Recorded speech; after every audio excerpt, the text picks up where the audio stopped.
ഓ കൂവി വിളിക്കണ്ട, തുറന്നു. എന്താ മണിയെ, സന്ധ്യ ആവുമ്പോഴേക്കും ഇതൊക്കെ പൂട്ടി ബന്ധസ്വാക്കണോ? വേണ്ട, പകലൊക്കെ പൂട്ടിയിട്ടിട്ട് സന്ധ്യ ആവുമ്പോ തുറന്നിടാം. ദേ. ആരാ കേശവ? ഇത് കുഞ്ഞിരാമൻ. നമസ്കാരം. നല്ല കൈപ്പുണ്യുള്ള പാചകക്കാരനാ. കല്യാണത്തിരക്കൊക്കെ തുടങ്ങിയല്ലോ. ഇനി ബാലാമണി ഒറ്റയ്ക്ക് കൂട്ടിയാ കൂടില്ല. നന്നായി.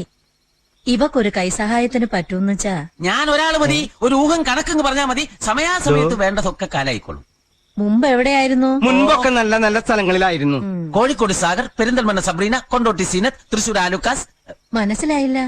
അതൊക്കെ ഇവൻ ജോലി ചെയ്ത സ്ഥലങ്ങളിലെ ഗൃഹനാഥന്മാരുടെ പേരാ. കോഴിക്കോട്ട് സാഗർ അവിടത്തെ വലിയ ഡോക്ടറാ, പെഡിയാട്രീഷ്യൻ ബൽരാജ്. ഓ, തൃശൂർ ആലിക്കാസ് എന്ന് പറഞ്ഞ എഞ്ചിനീയറാ. സ്റ്റേഡിയം കിട്ടിയില്ലേ, PW ഗസ്റ്റ് ഹൗസ്, കളക്ടറെ കിട്ടി, ജഡ്ജിനെ കിട്ടിയില്ലേ. ഡോ ഹോട്ടലിൽ നിന്ന് കാര്യം പറയരുന്ന് പറഞ്ഞിട്ടില്ലടോ ചപ്പ. ഇയാൾക്ക് എവിടെയാ കിടക്കാനൊക്കെ സൗകര്യം? അത് ഞാൻ 10,000 പിന്നിൽ ശരിയാക്കിക്കോളാം. വാടോ കുഞ്ഞിരാമ, നാളെ തൊട്ട് നിനക്കൊരു സഹായാവും മണിയെ. ഒരേ എന്താ ഇത്? താൻ എന്തോടോ ഈ കാണിക്കണേ? ഞാൻ അമ്മായിന്റെ കാല് പിടിച്ച് അമ്മായിയുടെ കാല് എന്താ കേശവൻ നായരെ? എന്താന്നുള്ളത് കണ്ടില്ലേ ഉണ്ണിയമ്മേ? ഇങ്ങോട്ട് വരടോ.